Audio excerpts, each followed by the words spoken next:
हम बात कर रहे हैं प्लेइंग इट माय वे की, जो कि सचिन तेंदुलकर की आत्मकथा है। आज हम यहाँ उनके बनाए गए 100 शतकों या अनगिनत रिकॉर्ड्स की कोई लिस्ट नहीं गिराने वाले हैं। क्योंकि वो तो पूरी दुनिया जानती है। हम दरअसल उन पन्नों के बीच छिपी उस मानसिकता, उस भयंकर अनुशासन और उन छोटे छोटे मानवीय पहलुओं को समझना चाहते हैं जिन्होंने मुंबई के एक आम से घुंघराले बालों वाले लड़के को क्रिकेट का पर्याय बना दिया। और यहाँ सबसे दिलचस्प बात यह है कि महानता कभी भी शून्य से पैदा नहीं होती। मतलब कोई वैक्यूम में महान नहीं बनता।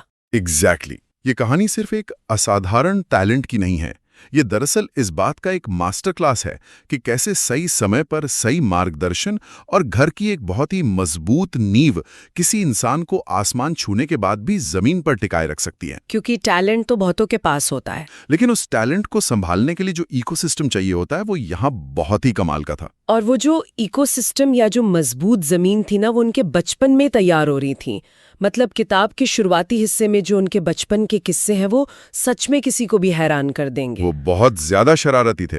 एक जगह जिक्र है कि वो और उनके दोस्त आम तोड़ने के लिए पेड़ पर चढ़े थे और जिस डाल पर बैठे थे वही टूट गए। दोनों धड़ाम से नीचे आ गिरे। उन्हें एक नई साइकिल चाहिए थी और जब घर वालों ने मना किया तो उन्होंने जिद में आकर अपना सिर बालकनी की ग्रिल के बीच में फंसा लिया और बस वहीं फंसा कर बैठ गए। कह दिया कि जब तक साइकिल नहीं मिलेगी मैं बाहर नहीं आऊंगा। आखिर में उनकी माँ को उनके सिर पर तेल लगाकर बड़ी मुश्किल से उनका सिर ग्रिल से बाहर निकालना पड़ा था। सोचिए, इसके बाद उनके पिता का रिएक्शन क्या था। उनके पिता रमेश तेंदुलकर जी बहुत ही शांत स्वभाव के थे। उन्होंने कभी उन पर हाथ नहीं उठाया, बल्कि उन्होंने किसी तरह पैसे जोड़कर उन्हें वो साइकिल दिला भी दी। और उसी दिन वो जनाब अपनी उस नई नवेली साइकिल को लेकर निकले और सीधे एक सब्जी वाले के ठेले से जाकर टकरा गए। हवा में उछले और सीधे मुंह के बल गिरे। चोट भी बहुत गहरी लगी थी। उनकी आंख के ठीक ऊपर एक बहुत गहरी चोट आई जिसमें 8 टांके लगे थे। लेकिन यहाँ उनके पिता की जो फिलॉसफी थी वो वाकई इम्प्रेसिव है। उनके पिता ने उन्हें उस वक्त एक बहुत गहरी बात सिखाई थी जो उनके पूरे करियर का आधार बन गई। उन्होंने कहा था कि सफलता और विफलता ये दोनों जीवन रूपी किताब के सिर्फ अध्याय हैं। तुम्हारा एक महान क्रिकेटर बनना या ना बनना बात की बात है, लेकिन एक अच्छा इंसान कहलाना सबसे ज्यादा जरूरी है। ये कोई किताबी ज्ञान नहीं था, ये दर्शन उनके पूरे 25 साल के लंबे करियर में उनके सबसे बेहतरीन और सबसे खराब दौर में हमेशा उनके साथ एक शील्ड की तरह रहा। और इसी परिवार में एक और शख्स था जिसके बिना शायद ये कहानी पूरी नहीं होती। उनके बड़े भाई अजित। अजित ने ही सबसे पहले इस बच्चे के अंदर छिपे उस स्पार्क को पहचाना था। और ये पहचानना भी कितना दिलचस्प था। उस वक्त वो टेनिस के बहुत बड़े फैन हुआ करते थे। वो जॉन मैकनरो वाले दौर की बात है। हाँ, वो मैकनरो को अपना हीरो मानते थे। उन्हीं की तरह लंबे घुंघराले बाल रखते थे, सिर पर हेडबैंड बांधते थे और हाथ में टेनिस रैकेट लेके घूमते थे। लेकिन अजीत की पारखी नजर ने कुछ और ही देखा। एकदम सही। अजीत ने एक दिन उन्हें बहुत ध्यान से ऑब्जर्व किया। उन्होंने उन्हें टेनिस रैकेट और क्रिकेट बैट दोनों देके आजमाया। जब उन्होंने देखा कि टेनिस बॉल से खेलते वक्त इस लड़के का जो बैट स्विंग है वो बिल्कुल नेचुरल और परफेक्ट है। और ये हम सब के लिए एक बहुत बड़ा लाइफ लेसन है। सिर्फ टैलेंट का होना काफी नहीं है, उस टैलेंट को सही उम्र में पहचानने वाला कोई अजीत जिंदगी में होना चाहिए। और जब वो टैलेंट निखरने लगे, सफलता सिर चढ़ने लगे, तो जमीन से जोड़े रखने वाला कोई पिता होना चाहिए। ये दोनों चीजें उन्हें घर से मिली। अब यहाँ से कहानी में वो मोड़ आता है क्योंकि अब एंट्री होती है रमाकांत आचरेकर सर की। आचरेकर सर का जो अनुशासन था वो किसी मिलिट्री कैंप से कम नहीं था। शिवाजी पार्क में गर्मियों की छुट्टियों का वो रूटीन सुनिए। सुबह प्रैक्टिस, फिर मैच, फिर दोपहर में प्रैक्टिस, फिर शाम को एक और मैच। एक ही दिन में 55 अभ्यास मैच तक खेले उन्होंने। 55, वो भी मुंबई की उस चिलचिलाती गर्मी में। पसीने से भीगे हुए कपड़े, वही गीली किट लेकर मुंबई की भीड़ भरी बसों में धक्के खाना। कई बार तो उनके पास 2 टिकट लेने के पैसे नहीं होते थे, तो बस कंडक्टरों से उन्हें जमकर गालियां भी खानी पड़ती थी। लेकिन वो जो रगड़ाई हो रही थी ना, वो उन्हें मानसिक रूप से फौलाद बना रही थी। और यहाँ मैं उस 1 रुपए वाले सिक्के का जिक्र जरूर करना चाहूंगा, क्योंकि वो सिर्फ एक छोटा सा इनाम नहीं था, वो स्पोर्ट्स साइकोलॉजी का एक मास्टर स्ट्रोक था। देखिए, सर क्या करते थे कि जब पूरा दिन अभ्यास करने के बाद वो पूरी तरह से थक चुके होते थे, उनके पैरों में जान नहीं होती थी। हाँ। तब नेट सेशन के आखिरी 15 मिनटों में सर स्टंप के ऊपर 1 रुपए का सिक्का रख देते थे। और नियम ये था कि जो भी गेंदबाज उन्हें आउट करेगा वो सिक्का उसका। अगर वो उन 15 मिनटों में आउट नहीं हुए तो वो सिक्का उनका। अब सोचिए, 60-70 लड़के उन्हें आउट करने के लिए पूरी जान लगा रहे हैं और शरीर जवाब दे चुका है, लेकिन विकेट बचाना है, ये कोई साधारण प्रैक्टिस नहीं थी। ये मैच के उस भयानक दबाव को सिमुलेट करने का तरीका था, जब शरीर साथ छोड़ देता है लेकिन दिमाग को 100% फोकस में रहना होता है। इसी अभ्यास ने उनकी मसल मेमोरी में ये बात डाल दी कि थकने के बाद भी अपना विकेट कैसे बचाना है। और ऊपर से वो दौर ऐसा था जब आचरेकर सर स्कूल क्रिकेट में हेलमेट तक नहीं पहने देते थे। उनका मानना था कि बल्लेबाज को दर्द सहने और खतरनाक गेंदों को शरीर पर झेलने की आदत होनी चाहिए। एक बार तो राजू कुलकर्णी, जो उस समय के बेहद खूंखार तेज गेंदबाज माने जाते थे, उनके सामने वो सिर्फ एक स्कूल कैप पहनकर बल्लेबाजी करने उतर गए थे। इसके अलावा सर ने उन्हें ईमानदारी का जो पाठ पढ़ाया वो भी कमाल था। अपने पहले ही स्कूल मैच में उन्होंने 24 रन बनाए थे, लेकिन उनके स्कूल के स्कोरर ने सोचा कि 30 रन पर अखबार में नाम छपेगा, तो उसने एक्स्ट्रा रन उनके खाते में जोड़ दिए। और अगले दिन जब अखबार में 30 रन छपा तो आचरेकर सर ने उन्हें सबके सामने बहुत बुरी तरह फटकार लगा। सर ने कहा कि जो रन तुम्हारे बैट से नहीं निकले हैं उनका क्रेडिट जिंदगी में कम ही मत लेना। यही वो छोटी छोटी बातें हैं जो एक खिलाड़ी का कैरेक्टर बिल्ड करती हैं, और इसी कैरेक्टर की वजह से उन्हें सीनियर्स का बहुत सपोर्ट भी मिला। जैसे सुनील गावस्कर ने हेमंत केनकरे के जरिए उन्हें अपने खुद के इस्तेमाल किए हुए पैड्स तोहफे में दिए थे।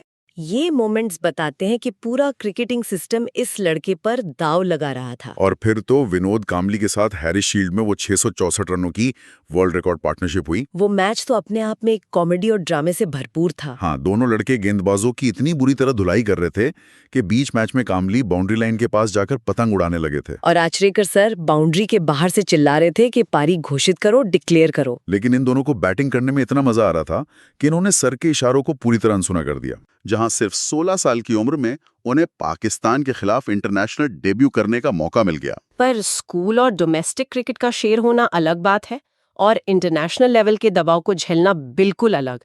1989 का वो पाकिस्तान दौरा उनके लिए एक भयंकर रियलिटी चेक था। और रियलिटी चेक भी कैसा? सामने वसीम अकरम और वकार यूनिस जैसे गेंदबाज जो अपनी रफ्तार से बल्लेबाजों के मन में खौफ पैदा करते थे। पहले टेस्ट मैच में तो हालत ये थी कि उन्हें वसीम अकरम के बाउंसर दिखाई ही नहीं दे रहे थे। वो इतने डर गए थे कि ड्रेसिंग रूम में आकर सोचने लगे कि क्या मैं इंटरनेशनल क्रिकेट के लायक भी हूँ। ऐसा लग रहा था कि करियर शुरू होने से पहले ही खत्म हो गया। लेकिन फिर आता है वो मशहूर सियालकोट टेस्ट। वकार यूनिस की एक सनसनाती हुई बाउंसर सीधे उनकी नाक पर जा लगी, हड्डी चटकने की आवाज आई और खून की धार बहने लगी। उनकी शर्ट पूरी तरह खून से सन गई थी। नॉन स्ट्राइकर एंड पर नवजोत सिंह सिद्धू घबरा गए। जावेद मियांदाद पास आकर उकसा रहे थे कि अस्पताल चला जा, तेरी नाक टूट गई है। मेडिकल स्टाफ स्ट्रेचर लेके आ गया था। लेकिन उस 16 साल के लड़के ने सिर्फ बर्फ लगाई, खून पोंछा और वो जादुई शब्द कहे, मैं खेलेगा। जब एक 16 साल के बच्चे का आत्मविश्वास इस कदर टूट रहा हो और उसे इतनी भयानक शारीरिक और मानसिक चोट लगे, तो वो वहां से कमबैक कैसे करता है? रवि शास्त्री की वो सलाह यहाँ बहुत काम आई थी, जिस पर अक्सर लोग ध्यान नहीं देते।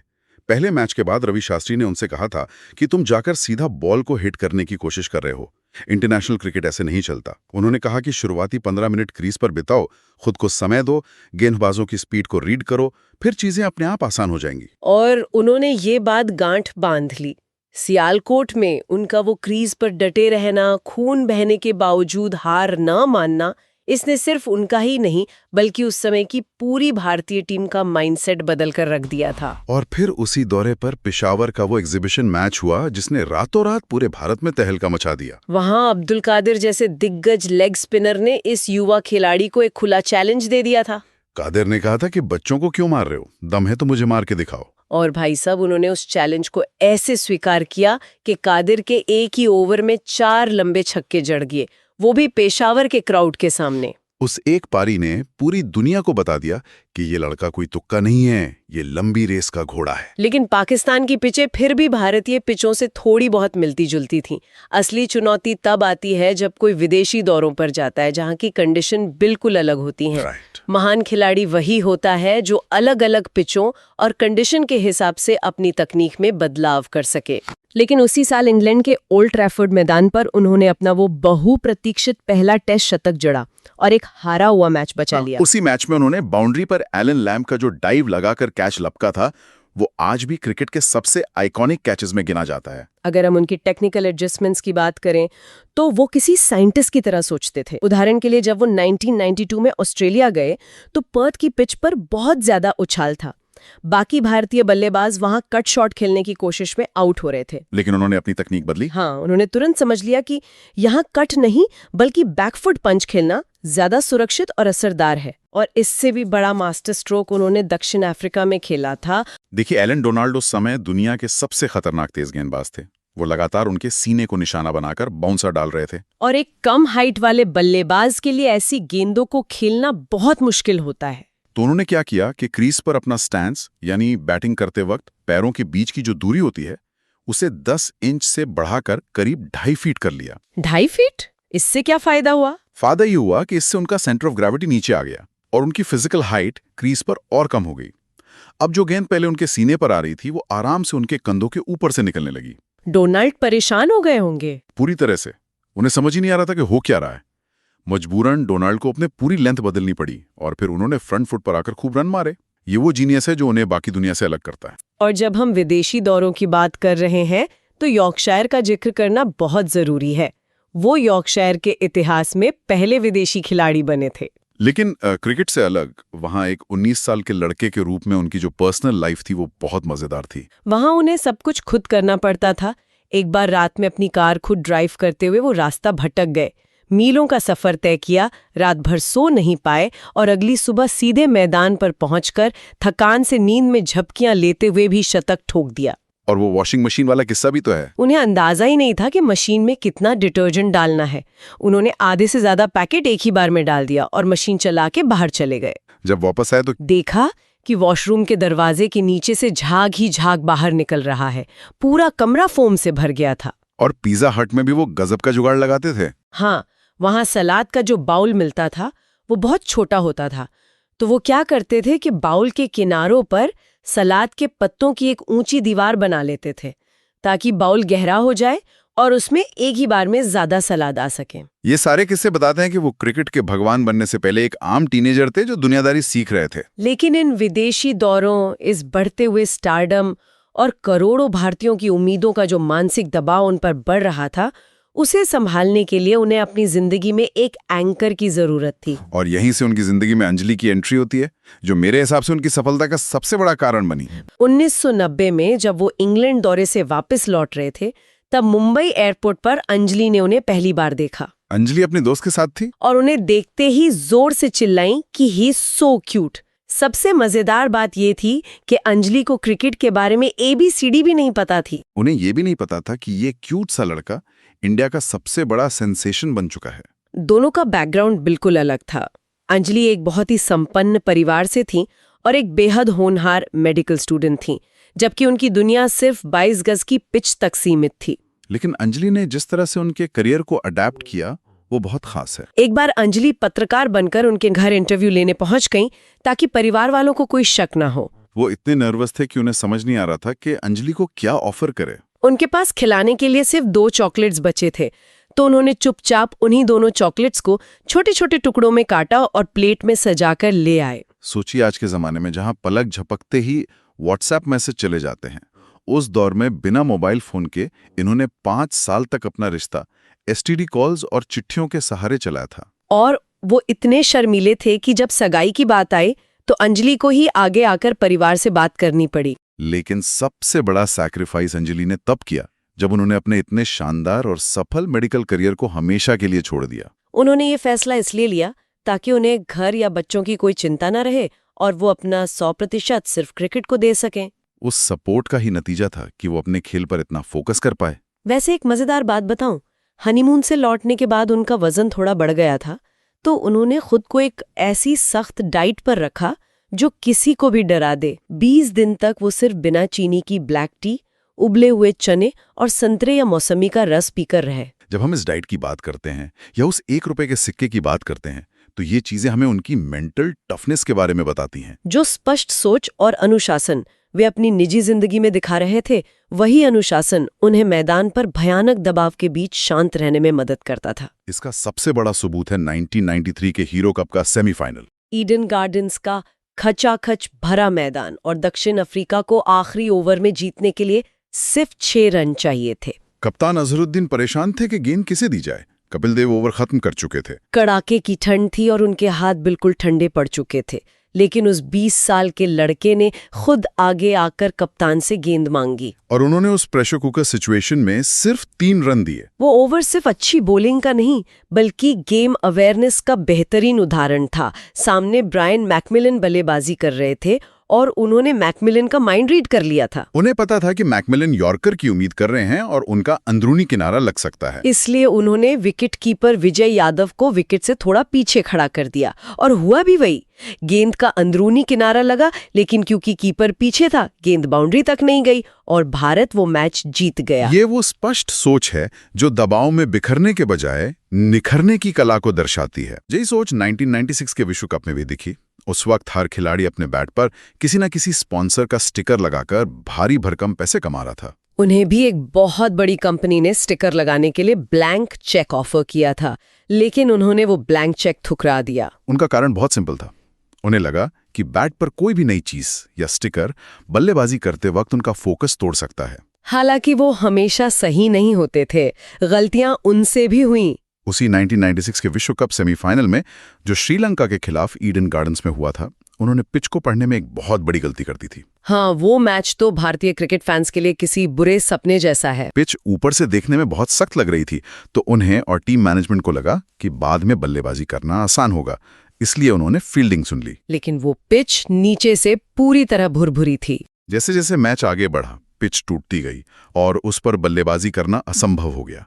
उनके आउट होते ही पूरी टीम ताश के पत्तों की तरह ढह गई और वो विश्व कप जीतने का सपना वहीं टूट गया। लेकिन इस पूरी यात्रा में एक और इंसान थे जिन्होंने उनके कंधों से बहुत बड़ा बोझ हल्का किया, उनके मैनेजर और दोस्त मार्क मैस्करेनहास। उन्होंने उनके कमर्शियल इंटरेस्ट को इस तरह संभाला कि उन्हें कभी क्रिकेट के अलावा किसी और चीज की टेंशन नहीं लेनी पड़ी।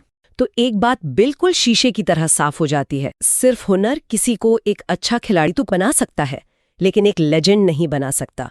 एक लेजेंड बनने के लिए एक ऐसा परिवार चाहिए जो पंख कटने न दे, लेकिन पैर जमीन पर रखे। एक ऐसा गुरु चाहिए जो पसीने और दर्द की कीमत समझाए। और एक ऐसा पार्टनर चाहिए जो हर तूफान में एक ढाल बनकर खड़ा रहे। और सबसे बड़ी बात, वो खुद की आग जो हर हार के बाद फिर से खड़ा होने की ताकत देती है। बिल्कुल। तो इस चर्चा को खत्म करते हुए सुनने वालों के लिए सोचने का एक विषय छोड़ना चाहूंगी। आज के इस दौर में जहां हर कोई इंस्टेंट ग्रेटिफिकेशन के पीछे भाग रहा है, जहां हर चीज का रिजल्ट तुरंत चाहिए, सफलता का असली रहस्य क्या है? क्या वो सिर्फ जन्मजात टैलेंट है या फिर सफलता का असली सीक्रेट है हर रोज बिना नागा किए उस स्टंप पर रखे 1 रुपए के सिक्के के लिए अपना खून पसीना एक करना, बिना हेलमेट के जिंदगी की हर बाउंसर का सामना करना, और जब नाक से खून बह रहा हो, दर्द से जान जा रहे हो, तब भी दुनिया की आंखों में आंखें डालकर ये कहना, मैं खेलेगा।